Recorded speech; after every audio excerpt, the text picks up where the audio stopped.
Previously on The Game of Rassilon. The second moon cannot be moved or destroyed. It cannot be reasoned with. It is simply there. So, naturally, humanity decided to go and stand on it. Colonel Don Starkey, Dr. Travis Carey. This is the rest of my team here. To my left here, this is Anika Patel. To my left, Xenia. Xenia Selesnyov. Gesundheit before you get it. Haha, this is my little joke. You arrive at the source of the weird resonance scan that Anika had picked up. It's like the entrance to a temple. There is it's kind of a rough stone built into kind of a large rectangular archway. Travis. Yes. You hear a voice in your mind, a very simple voice that just says, "Are you my friend?" What? This shape, this square, you've seen this before. You've seen this on starships and in military bases that belong to a very specific race that you've encountered many times before. It's the Cybermen.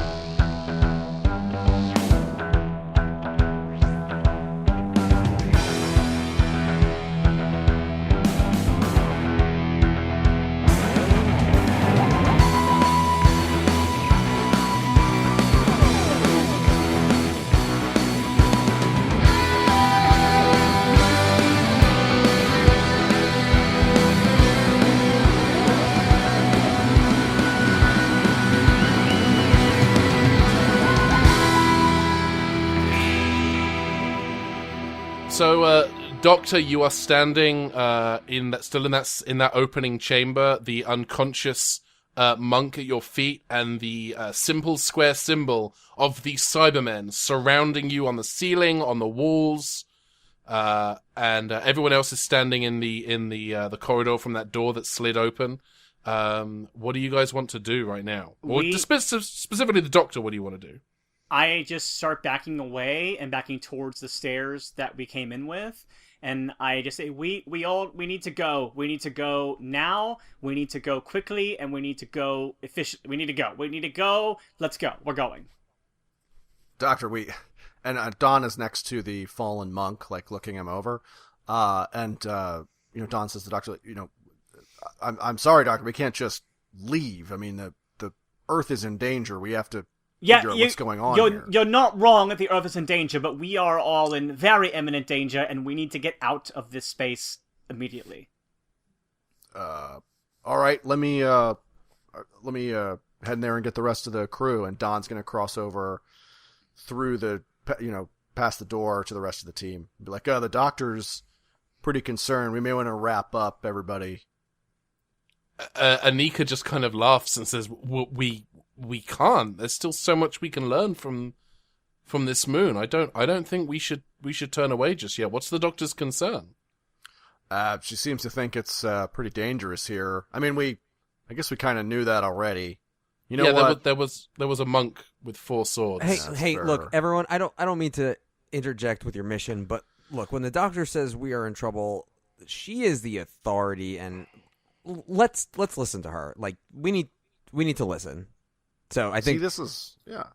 So Travis is gonna start motioning to everyone. It's like, let's go. Doctor's giving the orders. Like, we're gonna listen. I think we should all listen to this young nerd. Let's. Hey, don't call him a young nerd. Let's get out of here. No, I mean, he's right. Well, I like you for more than that, Travis. Thank you. You're welcome. Don just gives the Doctor a look of like, wow, they're really. Jeez. And then gets back to what he's doing. So is everyone kind of walking towards the Doctor at this point? Safe to say, probably. Yeah. I would say yes. So sorry, no, go ahead, Michael. I was going to say, I think Don's going to keep up the rear, make sure everybody heads out, but before he exits, he's going to look into that crack towards the engine core, because that kind of technology's... He's got some curiosity. He can't help it. I think Don's going to look into that crack and shine his little, torch in there. Yeah, sure. There's nothing lurking. you know? Yeah, you don't see any people through there, but you can see it's kind of a dark space. There is some kind of red and blue lighting kind of illuminating parts of the space. But you're able to see gears, cranks, large pistons. Everything's kind of rusted with age, but there's definitely the presence of like large, ancient, probably long since out of service machinery in there. Don's gonna turn and be like, "Hey Doc, there's some machinery in here. Looks like it's on. There's like lighting and stuff. We may want to check this out." I'm gonna do a scan with my Sonic to see if it's Cyberman like technology. Yeah. Do you want to use a story point for the scan? Can I just roll for it? Yeah, you can just roll for it. We'll just make that technology and ingenuity. Why not? Okay, and do I add anything like technically adept or anything like that? Yeah, I'll give you tech adept. Okay. You know, +2 for that. Okay, that is gonna be 19. That's a good roll. Thank you. Who knew the Doctor was so good with technology? Yeah, I mean, you're definitely picking up like vibes of cyber tech coming from that space, but it's not as high tech as you are used to with the Cybermen. It definitely there's an aspect of the analog about it, and that kind of ties in with. I mean, Don hasn't said this to you yet, but it's gears and pistons and cranks. And it's a very old school kind of approach to the machinery. Okay, I want to make a roll because I, as Riley, can't remember exactly the setting time. Can I roll to see if this is pre-Mondas coming to Earth or post-Mondas coming to Earth? This is post. I'm not going to have you do a roll for that. This story is set in 2086, which is 100 years after the 10th planet. Okay, because that happened in the 90s, right? 86. 86, okay. Yeah. Oh yeah, Trav and Carrie, your parents may remember when a second Earth came into orbit around the planet and tried to consume the planet Earth using a sort of mythical energy power. I think that might be one of the things that, like... Wasn't that one of the things that was, like, erased from history by, like, the crack in the universe or something like that? I don't think I know they addressed the Cyber King from the next Doctor, but it's very, very hit and miss what the writers of Doctor Who decide is and is not. Also, known to Travis humanity. would maybe remember because he was about 9. Oh boy. Yeah. I guess the human race really is very good at forgetting. All right. Yeah. All right. Okay.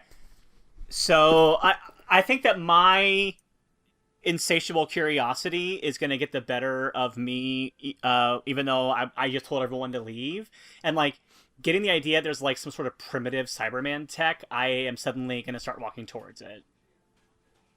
Okay. What is everyone else doing? I'm going to say that Xenia and Anika are kind of... I think Xenia's anxious to leave, and I think Anika is anxious to kind of stick around and investigate the temple. Yeah, we're giving Anika some mixed signals. I'm sure she's annoyed. Yeah.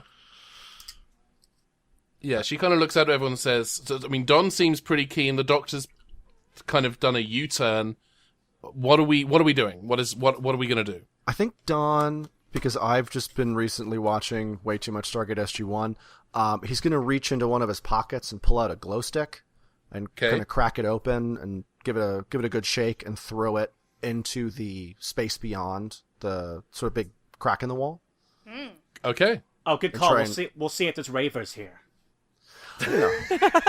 Well, I mean, I thought it would help with visibility, but I mean, if there are e-addicts, we should probably figure that out. You throw it in there, and then you immediately hear da-da-lum-dum, da-da-lum-dum, da-da-lum-dum. Oh God, Doctor, this thing's we've got gone from beat. Roman scatting to Ben Techno. Mondas house. Yes. So what actually happens when he tosses that stick in the fissure?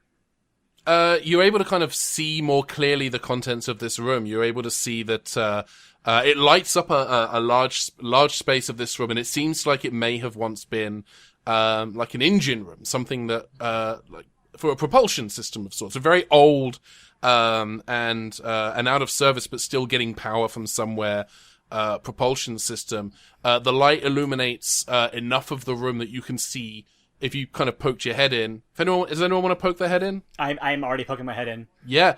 You can see the space above kind of stretches up into darkness. It's almost like this is a chamber, like a shaft that goes through the center of the planet. But you can see the ground is like this metal mesh, which seems to stretch down deep into the planet below, or to the moon below. I remember, I vaguely remember that Mondas was a planet that was essentially being steered by the Cybermen. Do I kind of get the same vibe that, like, it's the same technology, or is it something different? It seems like it might be of that flavor, yes. Okay, but it might be older than Mondas, like it's a little, maybe like not quite as updated technology, or... I think that's a good line of thinking to go along. It doesn't seem to be as put together as Mondas was when you encountered it 100 years ago. Okay. I'm gonna, like, scan for more life signs, specifically Cyberman life signs. Okay. Do you want to do another tech roll? Yeah, let's do that. Okay, and that is going to be a 20. That's a very good roll. Oof. Well, it's also like two of my highest stats, so that's a big part of why like my rolls are pretty good. At a certain point, why are we having you roll? I guess because occasionally I roll double ones on a roll that I should easily pass. So. Oh yeah, no, that's fun. Anyway, there are no Cybermen life signs anywhere near you, but you are picking up another life sign in the kind of engine chamber, and the life sign matches that in terms of the kind of DNA and biology of the four-armed monk that you encountered in the central chamber. Okay, yeah, I thought that might be the case. I'm trying to see if I like get a reading of like what if I've heard of this species before, this race. If you want to do a knowledge and ingenuity roll, ingenuity and knowledge, okay. I'll let you take Time Lord experience. I'll give you a +2 for that as well. Okay. Okay. Oh wow. Okay, I rolled 2 5s, so that's going to be a 22. Jeebus Actually, I think Creebus. it's 24. Yeah, 24. Lorks a lordy. Okay. Yeah, you have now that you've had time to kind of think about it, now you're not in like a panic state. The shape of these aliens kind of really has just kind of leapt out at you in your mind in that kind of sudden, like, you know, head's too full of stuff, I need a bigger head kind of sense. And you recognize that from their robes, from the biology, from the fact that they have 4 arms. These are the monks of Miri. They are a race of kind of enlightened beings that kind of travel throughout the cosmos. They have their own kind of religion, and you know they have a god that they believe in. But they also have kind of what has kind of been referred to by other species as an open door policy vis-a-vis their religion, and they're very they encourage the folding of other faiths into their own. Apparently by the sword, as it sounds like. All right. So I am going to try to like see if I can hone in on this other member of these monks. With that roll, I would say that you can pinpoint the exact location within the chamber, and it's about 15-20 foot in front of you, but behind some equipment. Okay, I'm just gonna say out loud, like, "Hello, we're not here to hurt you. Your friend, we had a misunderstanding, but he's okay. They're okay. I don't know. But hello. We mean you no harm. We're just trying to figure out what's happening, why this moon is here, and what you're doing here, and if we can help in any way." A figure steps out from behind the equipment. And this one is a lot less muscular than the monk that you saw in the opening chamber. He says, "Greetings to you." Hello. Hi. Hello. Man, this is gonna be way easier. To you. Hello. I'm amazed that you have made it this far. Not many have made it past my brother in the opening chamber. Yeah, what's with that? I was not expecting a sword fight today. That was not like on my list of things to expect. We are the monks of Miri, and we have pledged ourselves to protect the lone occupant of this moon. Hi. Who's the occupant? Yes, that is correct. Sorry, Don. I didn't mean to step on you there. No, a way more important thing just came up. Please, occupant, could you come again in, like, more specific terms? Yes, if you would like to enter, I am unarmed. I am not a violent man. I'm so glad you said that out loud. I'm so reassured. I have taken a pledge of violent abstinence, by which I mean I've abstained from violence, not that I'm violently not having sex with people. Yeah, that's really confusing. Just and just a heads up. Yeah, maybe just try saying pacifism, like a pledge of pacifism, moving forward. Maybe that's an interesting word. I am not sure I have heard that word before. Yeah, I kind of like violence abstinence. Yeah, Travis, I know it sounds cool, but we just heard why it's occasionally confusing, so I'm just giving him a tip as a suggestion for another way. Okay, anyway. Well, I was taught about it in high school, violent abstinence. Oh. Actually, so was I. I'm from the South. Excuse me, I think we should give Mr. Monk here, I'll get your name in a second, maybe we should give him a little bit, sure he doesn't know all the words. I mean, your English is actually really impressive for being trapped inside a moon temple. Oh my gosh, you can't say that. I'm sorry, English, I don't know what that is. You appear to be speaking Mauritian. Oh, cool. No, I'm speaking English. No. If that is the name of a language, it is not a language I know, and is it possible that this English and Mauritian are the same language? No, it's actually more probably because I'm here, and it's a thing. Don't worry about it. Just... Okay. Well, that is possibly disappointing. You know what? I've rolled with so much stuff today. Cool. I have so many questions that my brain is on fire. Doctor, please, you go first. Oh, God. I just want to know more about this occupant that you've got. First of all, yeah, what is your name? Yes, Sorry. occupant. Yes. Also names. Oh, God, yes, you're so good at this. Wow. Yes, my name is Shalhoub, and I am the leader of the Monks of Miri. Hang on, I need to put a drop in for editing here, because you.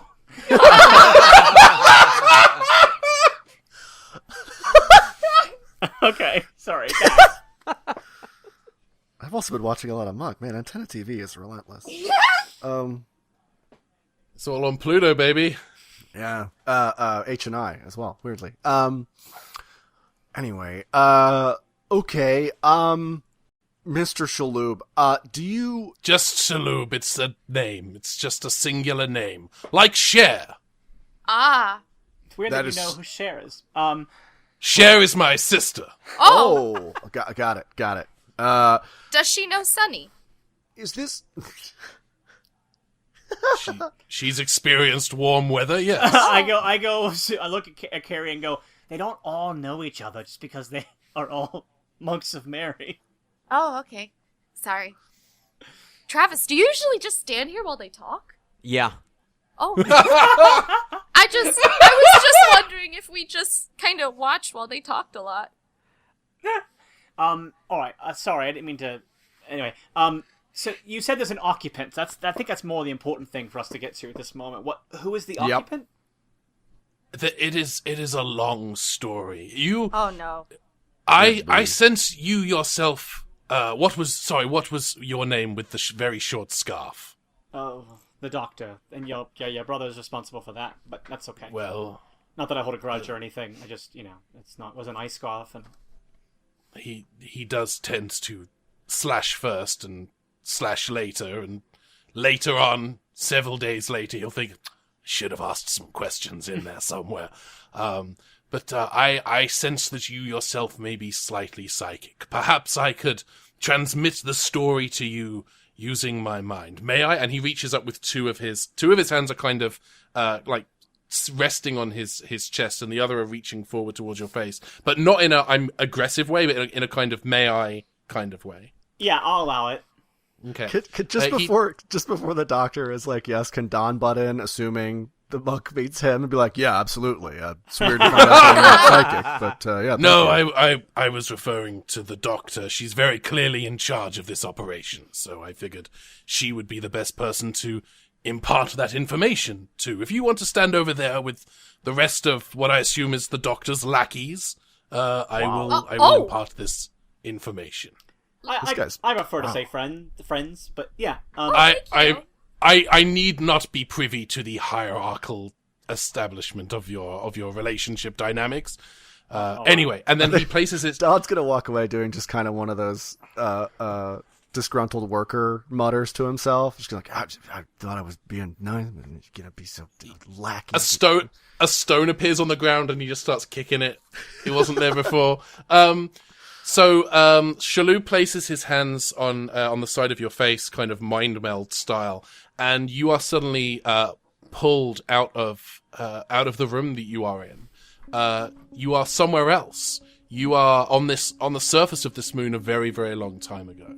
And the one thing that you are aware of in the sky is a huge planet, very much like Earth. And you know what this planet is. This planet is Skaro. Mondas. Oh, sorry. Yes. Sorry. Do it again. That joke didn't need to be in there. Sorry. No, we're keeping that in. The planet in the sky is Mondas. And the one thing that you are deeply aware of is that Mondas is dying. The humans of Mondas have traveled wide, they've gained knowledge and wisdom from across the stars, and it is time for them to go home. And you watch as the planet kind of shrinks off. But much like Macaulay Culkin in a busy airport, the moon has gotten separated from the planet in the bustle of it all. And it sits now. You can see the moon on its own, like the camera of the mind's eye, pulling out to see the moon sitting in the cold of space, separated from its mother planet, lost and alone. And the Cybermen on the surface of this planet, disconnected from their brethren on Mondas, not knowing what to do. And over time, the Cybermen of the Lost Moon formulate a plan. They're going to build a great engine at the core of the moon and propel themselves along Mondas' path. They know that they're not likely to survive the journey, and so they designate one of the Cybermen, and they enhance and upgrade and build atop the Cybermen to build a Cyber Keeper, a repository for all Mondasian history and knowledge. And they sit this Cyber Keeper at the core of the moon to be awoken at the right time. If Mondas is gone, if the moon freezes and all life is destroyed on the moon, the Mondasians, the Cybermen, all of it, they would live on through the knowledge retained within the Cyber Keeper. And the Cyber Keeper sits at the core of this moon, steeped in knowledge, marinating in the goings-on the Lost Moon of Mondas. They feel as each Cyberman on the surface dies, shuts down, and erodes away into nothing. And as the engines fail and the moon drifts into space rudderless, the Cyberkeeper feels the presence of a passing ship and calls it in like a siren. And so the monks of Miri arrive on the surface of the planet, and they roll the legends of Mondas Moon into their own faith, vowing to protect the Cyberkeeper at the core of the moon. And the monks have faith that this lost moon will reach its destination, and indeed it has, but a century too late.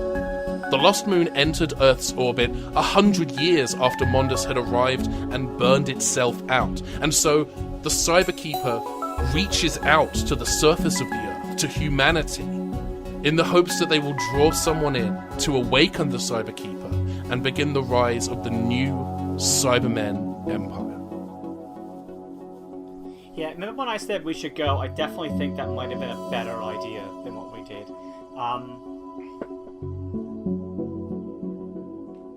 What'd you see, Doctor? Yeah, what's up? Looks a little. You got kind of a. Yes, what did you see when the hands touched the side of your face? I saw a journey. I saw a journey that began originally with the intent of preserving knowledge, and now has been turned into a journey of conquest that I can't allow. Like Emperor Palpatine. I guess? I don't know if that's exactly right. I mean, when Palpatine comes back in episode 13 and reforms into the hero of the franchise... What? What? What is this new Star Wars? But he died at the end of Return of the Jedi. You know, we don't have time for Travis. this. We can talk about Star Wars later. Let's talk about Moon War now. Wait, Mr. Bunk, sorry, I did it again. Shalhoub. Shalhoub, thank you, yes. Why do you want to conquer Earth? And also, please don't, on behalf of Earth. You must understand, I have no interest in conquering the Earth. My role, as is the role of all of the monks of Miri, is to preserve the Cyberkeeper. And the Cyberkeeper has decided that it would like to spread to the ground below. Ours is not to question the whims and desires of the Cyberkeeper, just to ensure that the Cyberkeeper is safe. Shalhoub. But surely, Mr. Shalhoub, you must understand that the Cyberkeeper, if it continues its plans, it will be enacting a great violence, and you have taken an oath against violence. So, how can you support it doing what you say? Yours is not to question its methods, but that's a violent act that you're participating in. That is a very interesting point. If I may, and he reaches over and pulls a lever on the ground on the No. And I need every one of you to do a roll. I need you to do a Constitution saving throw. No, I need you to do we're going to call this Resolve and Strength, please. Okay. What are we actually rolling to do here? Well, what is happening is pulling that lever has unleashed an electrical current through the metal grating on the ground. Okay, so is this something where Tough would Ooh. come into play for me? Tough would almost certainly come into play for you. So if you do take damage, you'll get a -2 to the damage. Okay. But it's not going to affect the roll. Okay, Resolve and Strength. Got it. Cool. Yes, please. Got it. Okay. 16. That is Okay. that is a 17. I Okay. have 13. Okay. 11. Okay. That's very interesting. So what has happened is through this electrical current in the ground, the mind of the Cyberkeeper has reached out for a weak mind to take control of. And it has, you having been the weakest role, it has found your mind, which is perhaps the worst possible mind for it to find, because your mind is uniquely equipped Yeah. to facilitate an artificial intelligence. We did not. This was not the intent. You were not the intended target of this. That's okay. I know what I'm going to do. Yeah. So I would say that the Cyberkeeper has access to your memories and maybe has access to your personality, but is not. I'll let you decide how you want to play that. But right now, the Cyberkeeper's primary goal is to get back to Earth and establish a conversion facility to convert the human race. I got You all feel as this jolt of electricity kind of comes up from the ground through the grill, and you feel it pulse through your body. Dan, having got the lowest roll, unfortunately, you are going to take a hit to your, we'll call it your resolve. What is your resolve score right now? it is a 3, now a 2. Okay, so we'll take that down to 2. No damage to everyone else. Everyone else is fine. But as you kind of regain your senses and awareness as the electricity has stopped, you notice that the monk is now slumped on the ground. Whoa. I run over to him. He is dead. He is no longer alive. Whoa. Are you okay, Travis? I'm starting to think that maybe the danger was very real and maybe we should leave. Yeah. Ugh. This seems out of my range of expertise. I'm with this guy. Xenia, can you come over here for a second? And Yes. Don's going to have a private military chat with Xenia. Sure. You brought the C4, yes, Xenia? Yes, we have stock of C4. Yes. All right, we're gonna put it around this room because there's no way this place should still be here. Can you pass me a couple? Absolutely. And she sort of unzips her backpack and starts taking out the C4. And I don't think there's any way to surreptitiously pull an explosive out of a bag. So I think that the Doctor and Travis and Carrie can absolutely see. It's very Stargate. It's just here you go. Here's some big cartoon dynamite. Oh, Yeah, whoa, I whoa. played it as not hearing them talk, but yeah, I definitely go, Yeah. Oi, whoa, what are you doing? Look, I think we can both agree, Doctor, this place is extremely dangerous. We should get out of here, and we should detonate it from a safe distance. No, I don't think Whoa! I agree on that, because I think that maybe posing a unique threat to it might actually cause it to be way more dangerous than it would have been a minute ago. Yeah, I'm with the Doctor on this. That's not a good idea. Anika chimes in and says, "I absolutely agree. If nothing else, there's a wealth of history here. The Mondas event occurred 100 years ago, and this is part of that. Mondas did not survive that incident. We have a unique opportunity here to explore and discover more about, this other race of humans who existed out in the stars. We could learn a lot from this place." This is more mixed signals than the last time I went speed dating. All right, Xenia, let's lock up the explosives for now. Whether we blow it up or not, I think our best course is to just not be here. I'm with him. Travis, did you something want happen? That blast really hurt. Do you want some help? I mean, I don't know if Band-Aids are going to be able to fix this one. I No. turned to I Travis. didn't. I meant the bodyguard grab, but Do you have aspirin in that fanny pack of yours? Maybe that'll look, help. I don't have everything. Okay, I'm not a Boy Scout. Oh, whoa. I'm sorry. And I think Don's going to go through his little utility stuff and pull out a first aid pouch and offer some aspirin to Trav. Well, why did you ask me if you had it? Because you're right next to him. I don't know. Oh my gosh! I feel like Carrie snatches the aspirin and gives it over. Oh, here. Also, you can take my my spares, so you have a couple in your bag. She Yeah, I was just zapped with electricity. I don't know if aspirin is really the... You know what, fine, I'll just take it. I walk over to Travis and I kind of get in front of him and look him in the eye and I go, Travis, is there something going on that you need to tell me? No. What can I make that's like an insight check?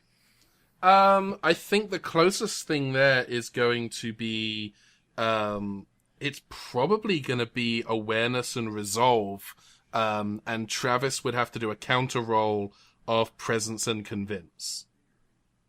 Okay. Do I have anything that I don't think voice of authority would work here.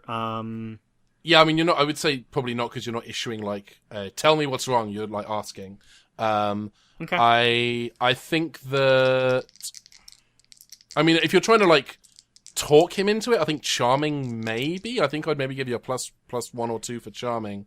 No, you said presence and resolve. Yeah. Okay. Yeah, I'll go with that as a straight roll. If anything, Okay. I think maybe Travis might be at a negative if he's lying to me because of who I am to him, but that might be something different. Yeah, Travis, so, yeah, you're doing a... You said presence and convince for me. Yeah, presence and convince. Oh, no, you had me roll awareness and resolve, not presence and resolve. Okay. So I have a 14. Okay. Hold on, math. I got a 15. That's actually spend my story point. Okay, then spending the story point means you beat Travis, and you are definitely able to pick up on the fact that he's not being 100% honest with you. But the but is that you're not 100% sure why. You just know that he's lying. Yeah. I give you a look, Travis, that conveys deep disappointment in you. Or concern of you don't normally lie to me and you're lying to me now and I don't know why. So, I go, well, I guess if you think we should run, maybe we should. And Anika says, we've come so far. Why would we turn away now? The floor just electrocuted a guy. We should maybe get some rubber boots or something before. Yeah, I mean, like. I think my primary thought there is let's not stand on any more grills. There's a whole other doorway in here. I'm sure if we can just find it and kind of explore the rest of this temple, we could learn some things. Well, we're not really equipped for that. I mean, do you have extra gear back in your ship? I mean, yeah, we always have extra gear back on the lunar lander is full of equipment. I mean, it's probably worth, gearing up and before we go any further, or not at all. Anika considers this for a moment, and then she says, that might, considering some of the dangers we've already faced, might not be a bad idea. The biggest trouble we're going to have is do we know if that monk on the way that we encountered on the way in is dead or just unconscious? And more to the point, the elevator that brought us down here, can we get it to go up again? Well, there's one way to find out. We should probably head back there and check it. And we Okay. probably should have checked that elevator in the first place, now that you bring that up. That was really unsafe. I'm going to be so fired. All right, so, cool. No. You shouldn't be making any decisions, Don. Why don't we listen to the doctor? Yeah, I'm gonna stick to that leader should follow thing that I learned earlier in episode 1 and then totally forgot. Is now, and Anika points out, is now a good time to point out that Don is like the general's son, like that's why he was put in charge of this mission. It's nepotism all the way through. Like, I had a feeling. Hey, technically I'm the general's illegitimate son, so we're not really talking about that a lot. Come to LA, we got plenty of jobs. why would you volunteer that information, Don? Look, I know who I am and I know why I'm here. I'm not proud of it. I'm just trying to do my best. But you're not. You're provably not doing your best. Well, what are you gonna do? Swap me out with somebody now? Yeah, Doctor, you're up. All right. What's with that?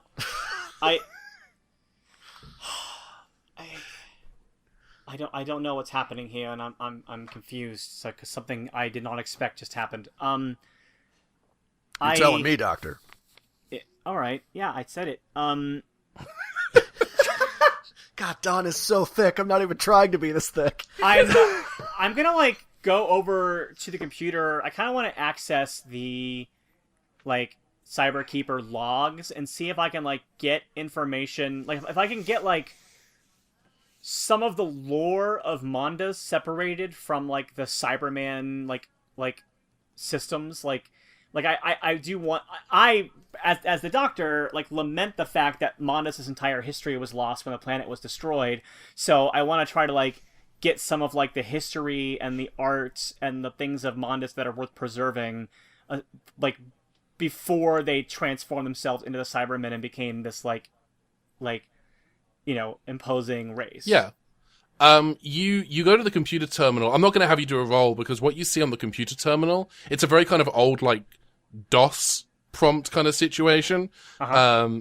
And the most recent command is a request to move data. So all of the information regarding to the lore, everything that would have been basically stored inside the Cyberkeeper when he was plumbed into this thing, is gone. It has been moved. Can I get an idea of where it was moved to? If for that, yes, I'm going to have you do a ingenuity and technology, and I'm going to give you a +2 for tech adept. Okay. And I'm also going to give you, because this is not the first time that you've tackled Cyberman technology, I'm going to give you another +2 for that as well. So we'll say that's Time Lord experienced. Okay. That is going to be a 23. That's a very good roll. The jolt of electricity, that was the Cyberkeeper's consciousness being moved out of the system and into one of the member of the group. Okay, I turn back to Travis. And I go, I'm going to ask you again, Travis. And then I'm actually going to walk up to him and I'm going to try to put my hands on his temples, reassuringly, but I'm actually doing a psychic thing. And I'm going to say, is there anything that I need to know? when the doctor puts her hands out, Travis raises his arms and blocks outward. All right, so that's gonna be a contest. We're gonna have so for Travis, that's probably gonna be strength and I'm gonna call that strength and athletics. For the doctor, I'm gonna make it. I mean, it's probably gonna be. I'm gonna go ahead and just choose to fail that. Okay. I think when Travis pushes back against me, I think that I will stop, because if I go any further now, I'm actually like violating his agency in this regard. So I dig that, and I'm going to give you a story point for that because that's great for the story. Okay. So Travis, as you move forward, Travis kind of like pushes. Travis, I'll let you describe it. It's like literally like a very simple karate block where you put your arms up and then outward, and he kind of takes a step back and says, "We need to leave now." We can't. And I'm going to do a scan now of Travis with my Sonic, and I'll probably spend the Sonic points for this. Yeah. To see if I can detect that like Cyberman energy inside of him now. Travis is going to try to grab the Sonic out of the doctor's hand. Oh, dang. Oh, right, cool. Whoa. Can Carrie intercede when she sees him try to grab it? She doesn't know what it is, but she can tell that it's not, something's up. I'm gonna let you park that action for a minute. Depending on how this roll goes, I will let you then do an additional roll. I would like, Travis, I want you to do, I'm gonna make this straight up strength and fighting. And I'm gonna make for the doctor, I'm gonna make it, oh gosh, probably strength and coordination is the way to go for this one. Okay. I got a 10. Oh. I got a 14. Okay, yeah, Doctor, you are. Hold on. Wait, no, sorry, I got a 12. Okay, Well, so that's fine because I don't want to do this, but I'm going to. I'm going to spend story points. Oh! Dark Trav. So right now you but are. I will say that I'm also spending story points to do this, because I'm spending story points in my Sonic, so... I would say that the Sonic scan is going to be the story point. This move that we're doing now is the contest to see whether you get to do that, because Travis is trying to stop you from using the Sonic entirely. Like he's trying to. It sounds like he's trying to wrestle it out of your hand. So the Sonic move is going to be the story point. Is going to be the Sonic story point use. I'll accept it happening then. Okay, so you were at a no but. So Travis, using that story point is going to knock you up a success level to a yes but. So I'm going to say you can knock the Sonic out of the Doctor's hand, but the Sonic is gonna land in front of Carrie. Okay. I pick it up. Yeah, Carrie would definitely pick that up.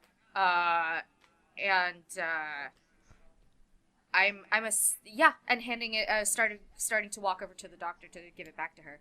Okay. I take it back, and then I tuck it away before he has a chance to knock it back out of my hand again. And I don't even bother to look at the readings because I already know what I learned anyway. Okay, I dig that. Travis runs. Travis runs? I try to block Travis.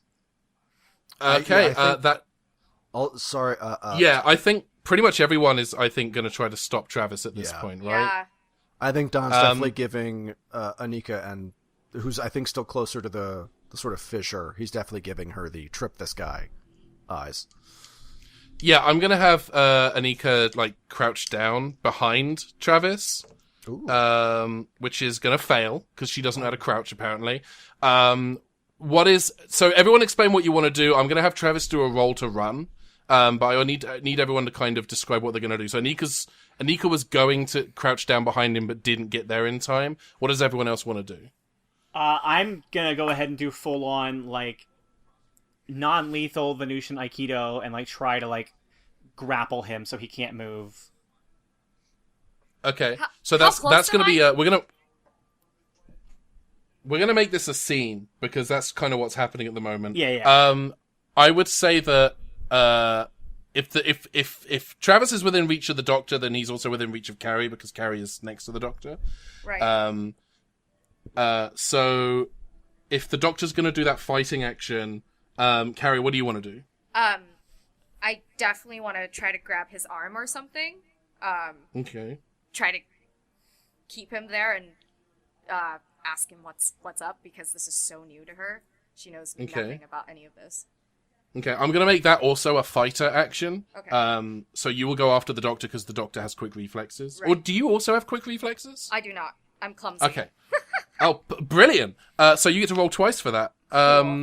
What is Don doing? Don is definitely pulling. It's a do. Don's gonna pull out his pistol, and question: could Don cycle it to like a stun setting? I see no reason why he couldn't. Okay, perfect. Because I don't want to have like a murder gun, and also I feel like a bullet gun doesn't make any sense when you're in a spaceship. Like it's a great way to die. It doesn't Armageddon. No, it actually does not in Armageddon. I know. That's the thing. That's I don't want to be turned into Ready Whip. Well, so... you have to have a bullet gun in Armageddon because you don't want to miss a thing. Ooh. I feel personally hurt by that. Yeah, I'm gonna have Xenia pull out her knife again.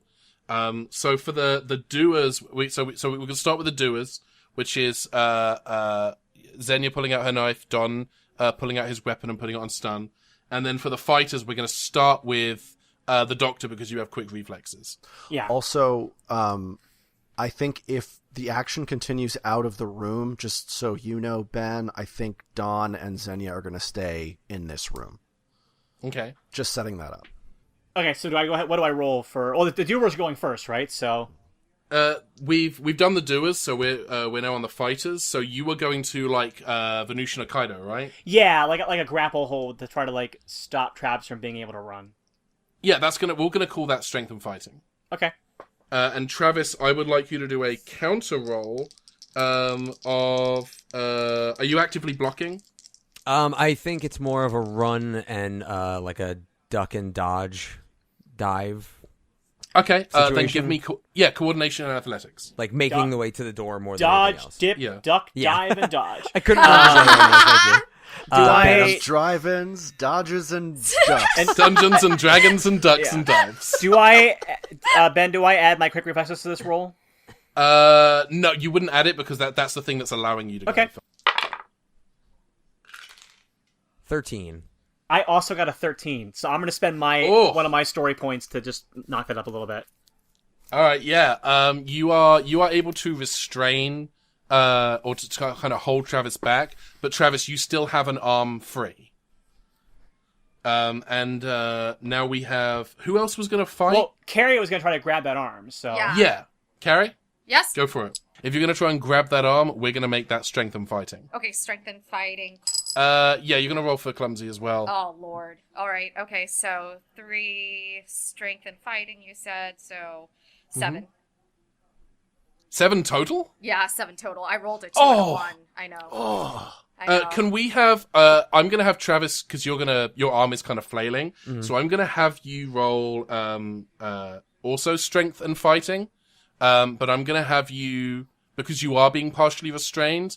What I'd like you to do is we're gonna roll that with disadvantage. So roll 3 dice and pick the 2 lowest. Okay. Well, the first 2 were a 6 and a 5, so. Oh, Lord. Oh, and then a 1. Okay. Hey. So 6. So I got a 10 in total. So you got a 10, and Carrie, you only got an 8, right? I got a 7, actually. Oh. But I might use a story point because I have 11. Yeah, if you want to use a story point, that would right now you are at a I would call that a no. Yeah. 1 story point would put you up to a no, but which is still a failure, but you get something. If you want to spend 2 story points, that will take you up to a yes, but. Let's just go with a no but. Let's see what that's like. Okay. With the no, but you are not able to properly grab him and hold him, but you are able to kind of get the squeeze on his hand a little bit, which Travis, that hurts your hand in a way that kind of makes it cramp up a little bit. So you don't have full dexterity with that hand. So on your next, if you do another roll that would involve strength or coordination or athletics, you're going to take a -2 buff for that roll while you're regaining the strength in the hand quickly. Okay. So we're back to the top of the turn order. What does everyone want to do now? We have the Doctor has Travis partially restrained. Don has his gun out. Xenia has her knife out. And Carrie tried and failed to restrain Travis's free arm, but did manage to do his hand a minor injury. What do you want to do? I'm going to be a talker this round. I'm going to be a doer this round. I was going to say I'm going to be a talker, but I'm going to be a talker while holding a gun. So, like a talker at gunpoint. Do I still have Travis's hand in my hand, or is it just I hurt him and we're not? You hurt him. You weren't able to hold on to it, but you were able to kind of like bend his fingers back awkwardly. Is kind of what happened, I guess. Right. I think I'm gonna go with talker because there's people with a knife and a gun out. Okay. Doctor, I'll let you go first. Okay. Because you have that quick reflexes. Okay. I'm going to say, listen, I don't know how much knowledge you have inside of you right now. I know that you come from before Mondas came to Earth. So I don't know if in your drives you have any sorts of recollection of the Doctor. But I'm hoping that maybe somewhere in there is a log of a spaceship parked near a black hole and generations of Mondasians who formed themselves into some of the earliest Cybermen. And I want you to dig deep into those memories and deep into those logs and remember what happened when the Doctor came to that station and you crossed me. And I want you to think long and hard about what happened that day on that Mondasian ship parked next to the black hole. And I want you to think long and hard before you continue to hurt a friend of mine. I love that. Wow. I absolutely. Firstly, Riley, I know that you've got them stacked. You're getting a story point for that because that is amazing. I love your Doctor speeches so much. Thank you. Can I Travis, can I have a retort? Yeah, you may. I do know what happened to that ship, Doctor. Your friend died, and then your other friend died, and then you died. I'm still here. And also my friend came back too, it turned out. She actually... Nice. She's the whole great. thing. Yeah, so, I mean... Yeah, hell yeah. All right. But I would say, before that happened, every Cyberman on that floor fell.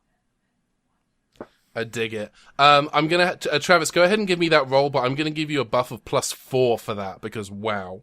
Okay, so that was awareness and presence, correct? Yeah, that's awareness and presence. That is a 20. Okay. Travis, as Travis, you are able to regain a little bit of control for a moment. The cyber leader, the cyber keeper inside of you, you're able to overpower his presence briefly, but you feel like you don't have long. Doctor, it's me. I'm here. I'm in here. I'm still in here. I know. That's one reason why you're still alive. I would like to propose the camera shifts to Travis in a neutral space that stretches out into forever. Okay, I dig that. And he kind of looks around in a panic, and then he comes face to face with the cyber keeper in this ethereal space, and he says, "You were the one reaching out to my mind, weren't you?" The cyber keeper standing in front of you is large, I'm going to say large, human-shaped and imposing, and for some reason appears to be wrapped in Bako foil. I'm definitely going with an 80s design on the Cyberman for this one. And he simply looks at you and says, Yes, I was. You asked if I was a friend.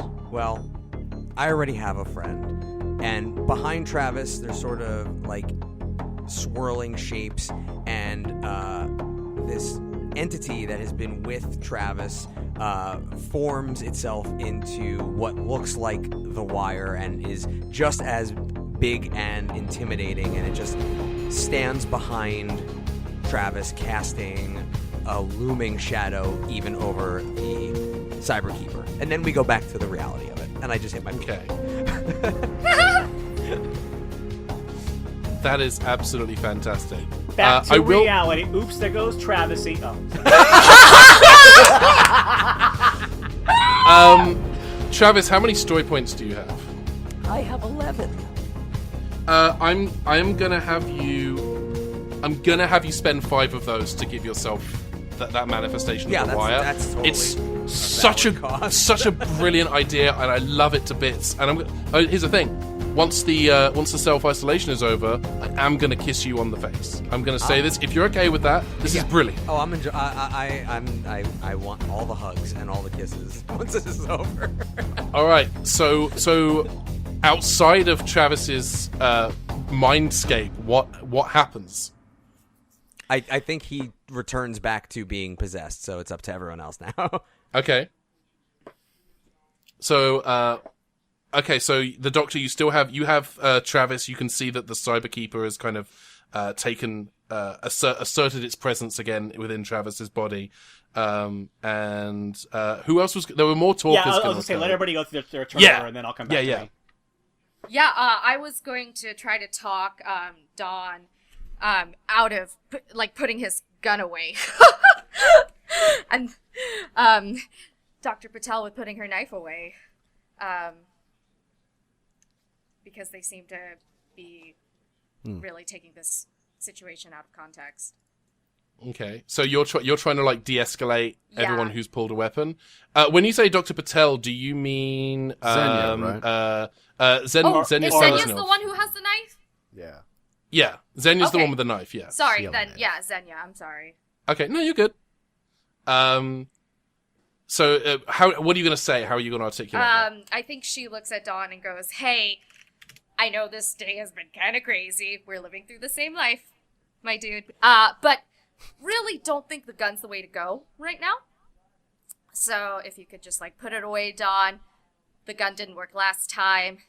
I don't think it's going to work this time. Let's just give him a moment, okay?" Michael, how does Dawn react to that? I think Dawn is aimed down the barrel, 2 hands on the gun at Trav, but he does that glances off target to Carrie and is I hear you, but I think 2 stuns to the chest might really ease the situation, if you know what I'm saying. I think Harry's still crossing over to try to get in the gun's range, and between Travis and Dawn, sure, I understand, but he just got shocked, so remember that. 2 stunts to the chest might just kill him right now. Damn. Oh, that's good. Oh, I do like that. I think that's enough to convince Don, because he doesn't know how science or tasers work, clearly. We've established he's quite dim. Yeah, yes. I was not expecting him to be the abject fail son he has turned out to be. But I think Don's gonna suddenly doubt, the non-lethality of the non-lethal option. And just that doubt is enough for him to lower the gun, because he doesn't want to kill anybody. Brilliant. Okay, thanks, especially Don. this nice dude. Yeah. I think Xenia's still gonna she's gonna lower the knife, but she's still keeping her hands on it, and it's very clear she's in a defensive posture rather than an aggressive posture. I think Don's even gonna gesture to Xenia. Maybe we definitely don't need a knife. Give them the sort of put that knife away wave. She nods and holsters the knife, but keeps her hand on it. So we're going to move into the doers. Hey, I think the Cyberkeeper's doing something. The Cyberkeeper is going to reach out with their psychic ability and call for help from the monk in the other room. I absolutely love that. So here's the thing. Under normal circumstances, I might actually have you spend some story points to do that. But what I'm going to do instead, for the Cyberkeeper, I have the Cyberkeeper story points. What I'm going to do instead is you hear a thunk coming as something walks down the hallway, and then something steps through the gap in the wall. And it is not a monk, but it does have 4 arms. It is a converted Cyberman that was once a monk of Miri. And it is standing there with 4 arms, 2 of which have those little wrist blasters on them. And it is currently blocking your path to leave this chamber. I just want to apologize to my fellow players. Like, No, this is great storytelling. This is fantastic. Don's just gonna turn to Carrie and be like, "Are you sure I can't use this gun even a little bit?" Look, Don, you shoot once, and I swear, I don't know what I will do because I'm really stressed out right now, and I really just need to squish my Mr. Huffle. Give me a second. All right, and that is there were no fighters on this occasion, so we're back to the top of the turn order. What does everyone want to do? And I'm including both Travis and the Cyberkeeper in this. Separately. I'm gonna be a doer this round. Okay. I like this. I like you guys calling what you're gonna do, but not telling me what it is. I actually kind of like the suspense of that. this is new and it works. Yeah. I think the Cyberkeeper is going to talk, and Travis is going to do a fight. Okay. Zenya's gonna fight, and Anika is going to do a do. Is that a code red, or is it a Baja Fresh, or just like the typical? The Cybermen might kill everyone. It sounds like a code red situation to me, Riley. That's fair. Don's gonna just crush one of those gamer fuel potions. No, I think Don has like undoubted his gun, so I think he's gonna do a turn towards the four-armed cybermonk and switch the gun to kill. All right. It's just a straight action do. So that's going to be a fighter. Okay. So who were our talkers? Cyberkeeper. Cyberkeeper, do a talk. He just looks at the four-armed Cyberman and says, delete. Oh. Oh, Right. And it kills itself. No. The Cyberman uninstalls Windows 10. No. We didn't have any other talkers, right? No, I was a doer. Okay. No runners. So doers, the Doctor gets to go first because you have those quick reflexes. Because I'm currently holding on to Travis and not like in a way that he can like block me, I'm going to use my psychic again, and I'm going to try to just give Travis a jolt of like psychic energy to like help him to fight off the cyber controller. I wish you could see my face. I am in glee right now. Yeah, so I'm essentially giving him bardic, like Dr. Bardic inspiration. I dig it. Is there a particular message or something that you're saying to Travis with this psychic link? Oh, that's a good question. It's been a while since we've had like a thing that Travis would respond to. I'm just gonna say, I believe in you, Travis.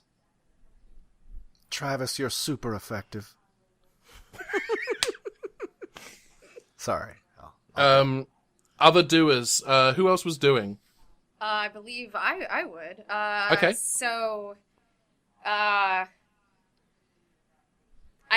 so I'm still pretty close to Travis, right? Because he's just zoned out. He's still in his body, correct? Yes. Yeah. Carrie, not knowing any better, I think she goes to reach for him to try to shake him. Okay. In that case, I need Carrie. I need you to do I'm gonna call it strength and presence. Okay, strength and presence. And Travis, because you are being restrained, you're gonna take a -4 to this. But are you gonna try to fight that off? What are you gonna do? Yeah, I think the Cyberkeeper would attempt to, block that. Yeah, we'll do strength and coordination -4. Ooh, I rolled pretty decently. So strength and coordination was a 6. So I have a total of 15. 8, 9, 10. I only have an 11 with that minus. So okay, yeah, you're able to shake Travis. What are you doing when you shake him? Probably going, Travis, wake up! Travis, wake up! Here's the thing. I'm gonna stack some things right now for Travis for when he does his thing. Good, because what I'm planning requires it. Okay. Anika moves over to a computer terminal that she notices a light is flashing on, and she says, "Hey, there's a massive buildup of power, like it's drawing power from somewhere. It's drawing power from Earth's moon." What? Don's going to rush over to the computer. You know what? No, Don is absolutely not going to do it. Never mind. Yeah. Don is definitely going to shoot the Cyberman. This moon is drawing power from Earth's moon. Does anyone remember what happened to Mondas when it tried to do that to Earth 100 years ago? My history is a little shaky. Yeah, it destroyed Mondas, so it's going to destroy the moon that we're currently on, too. Oh! Well... We really need to go. Okay. We should leave. Yesterday. Are we still in rounds, or is this someone's Yeah, turn? we're still in rounds. That's her do. Okay. And we're now moving to the fighters. Don's gonna shoot the Cyberman. Okay, give me if you're shooting, give me a roll for, I think it's coordination of marksman. Let me just pull up. Yeah, coordination of marksman. If folks at home are worried, yes, Ben sent me my sheet between episodes. 13? Okay, I'm gonna have the Cyberman counter roll. Do I get a +2 for Brave? Sorry. I am gonna give you a +2 for Brave, yes, thank you. Wait, this is so weird because I was looking right at my 13th Dr. Funko Pop when you said 13, and it's weird that happened in that timing. Oh, wow. I'm a believer in synchronicities. 15. So if you're looking 15. at your Eddie Izzard Funko Pop, that's why. Okay. I wish I had an Eddie Izzard Funko Pop. Me too. You could do a whole line. All the great outfits. Anyway. What did you roll? 15 with the Brave. Okay, yeah, that is a full-on, that's a yes and, which is, that would typically do 1.5 damage, but the weapon you're using is set to kill. I'm gonna say it's the laser pistol. So that straight up, shoots the four-armed Cyberman down, and it is inert on the ground. Nice. Got him right in the Radio Shack box. These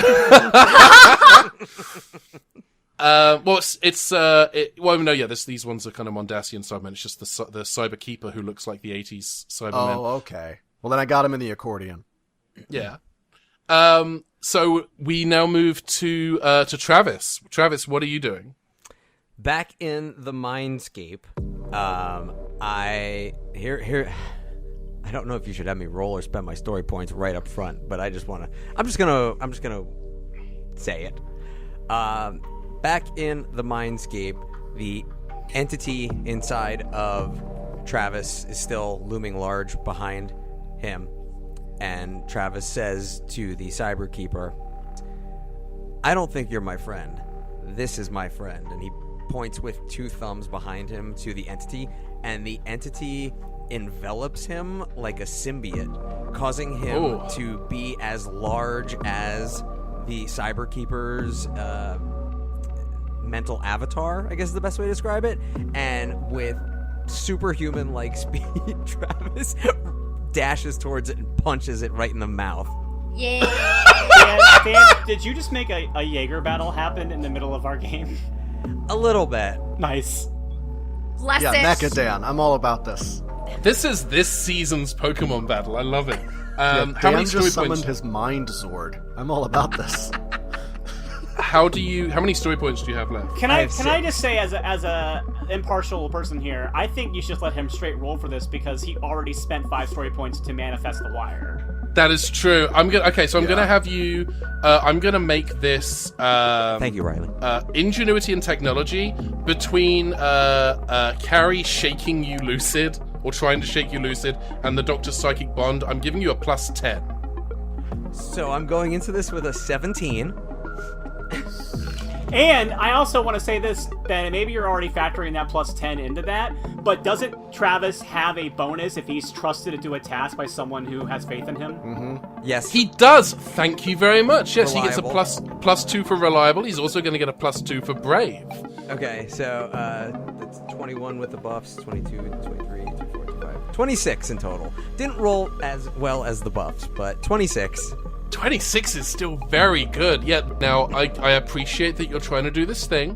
Give me a second. I do have to roll to see if the Cyber Keeper is able to withstand that. Okay. Give me just a second.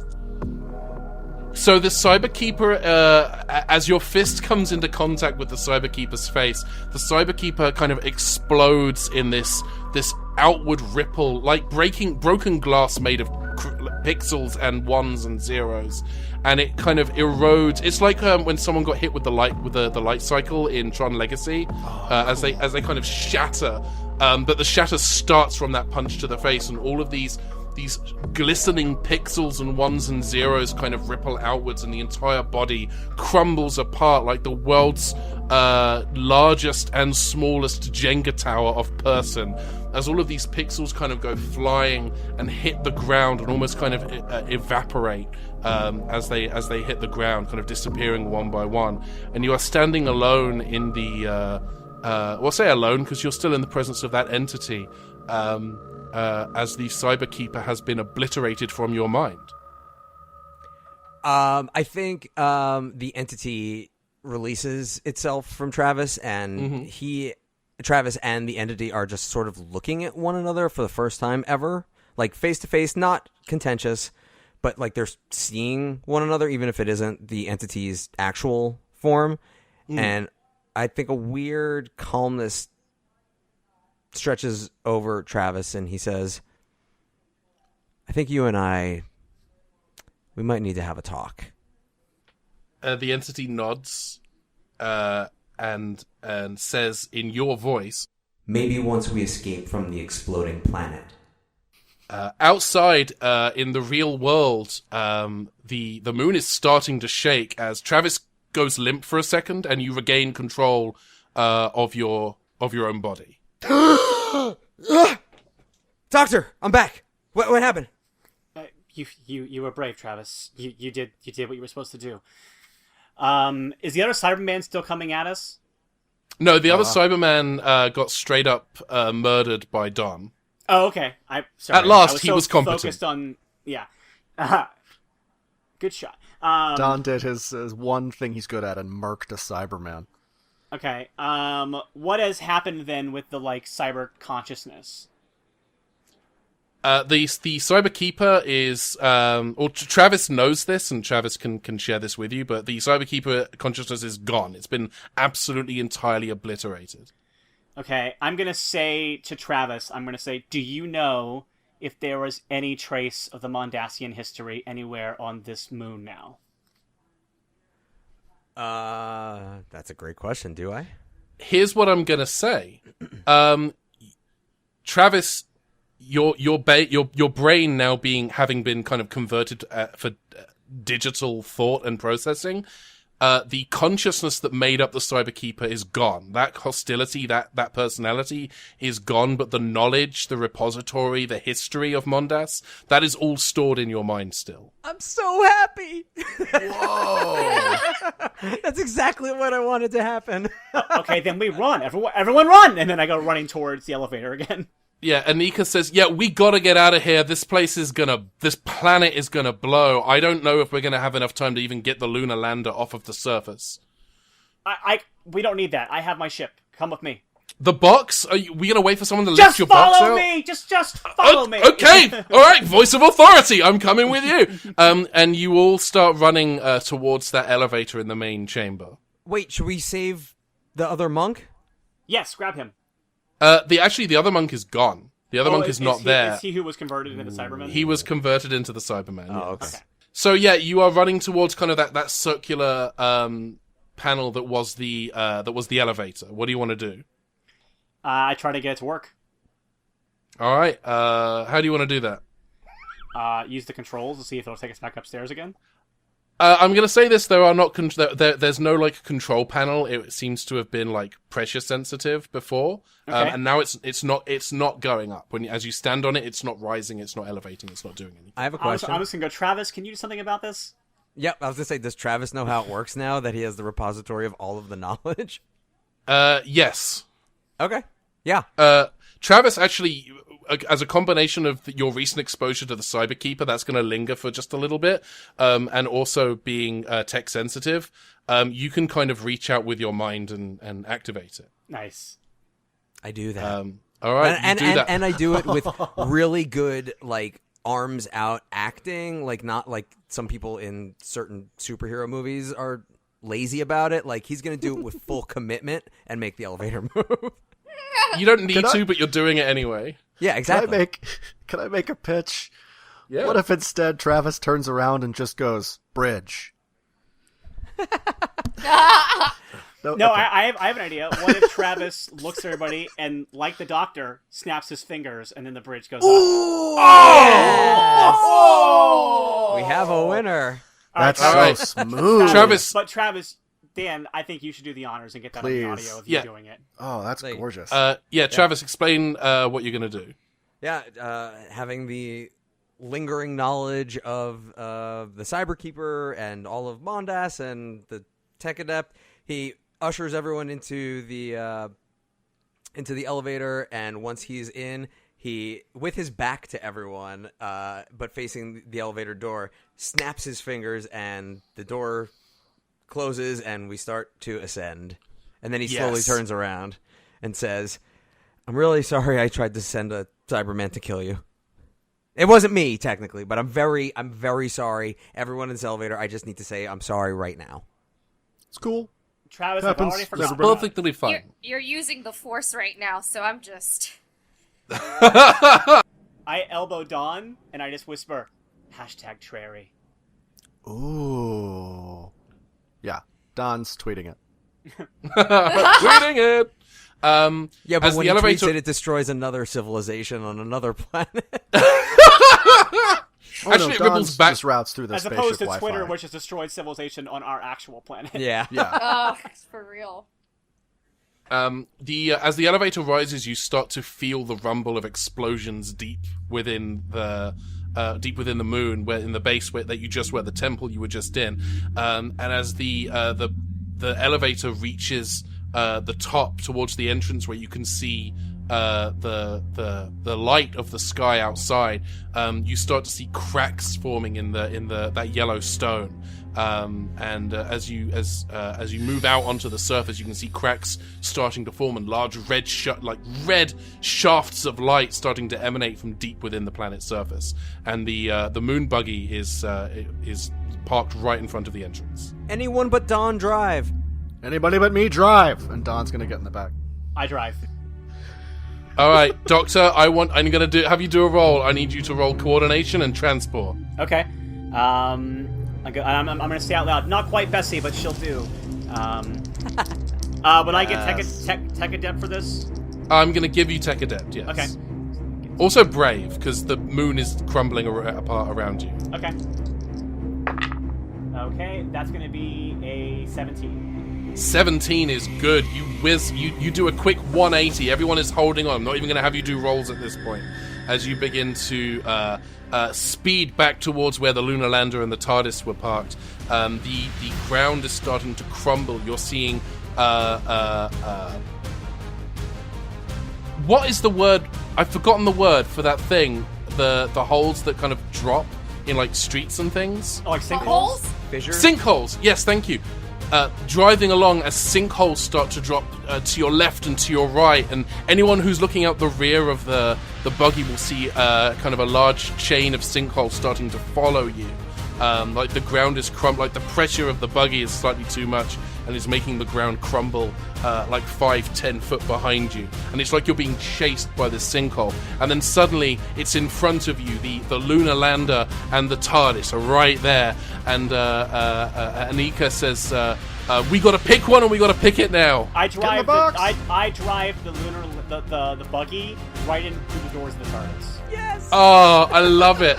The lunar, you hit a little ramp and you get lift off of the ground. You're flying through the air now, And we you briefly land. pause, and we hear Waylon and Jen going, "Looks like a doctor got ourselves in a big old heat trouble."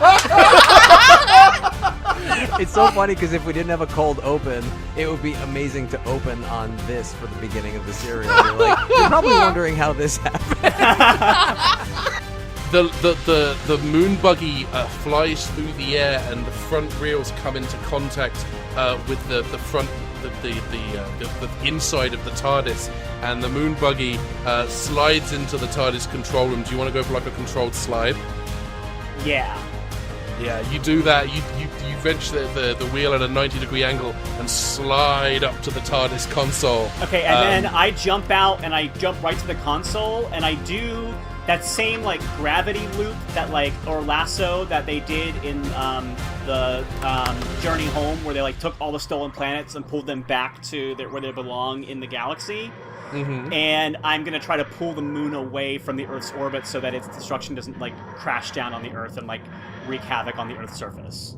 That is very good. I don't know how many story points you have. How many story points do you have? I'll just spend the rest that I have. Yeah, I was going to say, let's just do that. So yeah, you spend the last of your story points to get a gravitational loop on the last remnants of Mondas, its moon, as it's beginning to crumble. And what do you want to do with what's left of the moon? I think I'll take it as far away as I can get it from the Earth, and like maybe to where like if it does break up, the pieces will now move like past where the Earth is in the orbit, as opposed to like being pulled back into like Earth's gravity. Like, so I'm moving it like if it was a comet passing through the solar system, I'm moving it to where it's already past the Earth's gravity well. All right, yeah, you do that. You're able to pull what is left of Mondas. I think what I do it as, it's almost like spinning a like a not a javelin, almost like a shot put, where like I like swerve the TARDIS around in space so that the gravity loop almost like a slingshot swings around and heads off with a trajectory in the other direction. I love it. Yeah, that's fantastic. You do that as what is left of the moon kind of launches off towards space, and you watch it getting further and further away, and then it seems to arc to the right as it gets pulled into what you think might be an orbit around the sun, and it disappears behind the sun. And coming around from the other side is kind of this swirling, coalescing ripple of like greys and silvers as they spiral around the sun, going in a circular motion, each time getting closer and closer before they disappear into the halo of the sun. Wow. And the last moon of Mondas, the last remnants of Mondas as a planet, disappear. Well, that was crazy. Not bad for a first adventure, huh? It had everything. I thought I was gonna die. I thought you were gonna die. This guy's too gun happy. Are we keeping them, Doctor? Anika raises her hand and says, actually, I'd very much like to No. go back to England if that's okay. Yeah, I'm I'll take you home. I'm spaced out for now, thank you. No more space for me. No, it's fair. I actually have a pretty crowded TARDIS right now, so unfortunately, even though normally you'd be excited that it's bigger on the inside, but that's fine. And then No, someone already mentioned that, so... yeah, no, it's fun. And then I take them back to Earth. All right. Is there chaos on Earth now? Can we cut from just the Doctor being sad that nobody is commenting that's bigger on the inside to just Don looking around, massively astonished, an amazing look of just complete, profound wonderment on his face, and he just says, "How did you fit the buggy in this cafe?" We will skip forward in time to the TARDIS on the surface of the Earth. We'll say somewhere in Europe. We'll say Paris. Where Xenia... none of them are from. Where none of them are from. I'm sorry. The United Earth Space Probe Agency, or USPA, is based there. That's a Star Trek reference. Sorry, everybody. That's good enough. But yeah, as Don, Anika, and Xenia are walking away from the TARDIS towards, I guess, a taxi or something, and it's Carrie, the Doctor, and Travis in front of the TARDIS. Wow, you guys didn't let me know that this was gonna get this crazy. And the Force is real? What? It's a little more complicated. I wish the Force was real. I wish. Yeah, I start to explain it, and then I realize I don't even know what to say, and I just trail off. So, I guess we should go over rules, if you want to keep me. So, no cell phones. I learned that the hard way. I don't really know how I'm gonna do that. It's like an extension of myself. And, no telling people that the phone call box, police box, blue thing is bigger on the inside. It's just a fun reveal, that's all. Oh, okay. Yeah, rules are bigger, don't, permanently damage time, and if a moon's gonna explode, make sure you're not on it. That kind of stuff. You'll pick it up as we go. And don't wander off.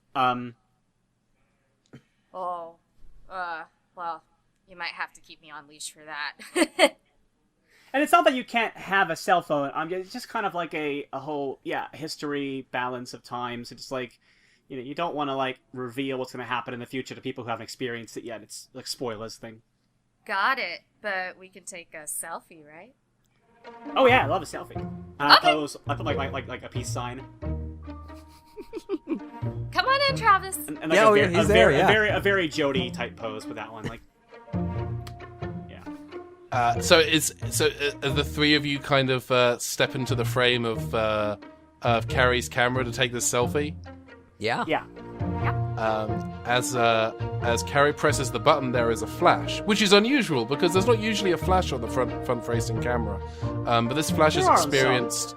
There are on some. What type of phone do you have, Carrie? I guess let's get into that. Let's get into the nitty-gritty. It's the iPhone 7 Plus, and it does have a front-facing flash because the screen flashes. I'm bright white, so it's not a light.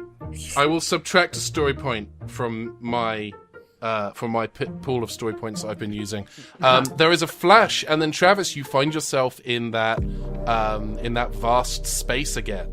And the entity that you were talking to begins to coalesce in front of you as it takes that form of that kind of loose assortment of data and pixels, and then it coalesces into another form. It coalesces into your form, your shape, and it says, So, you and I should probably talk.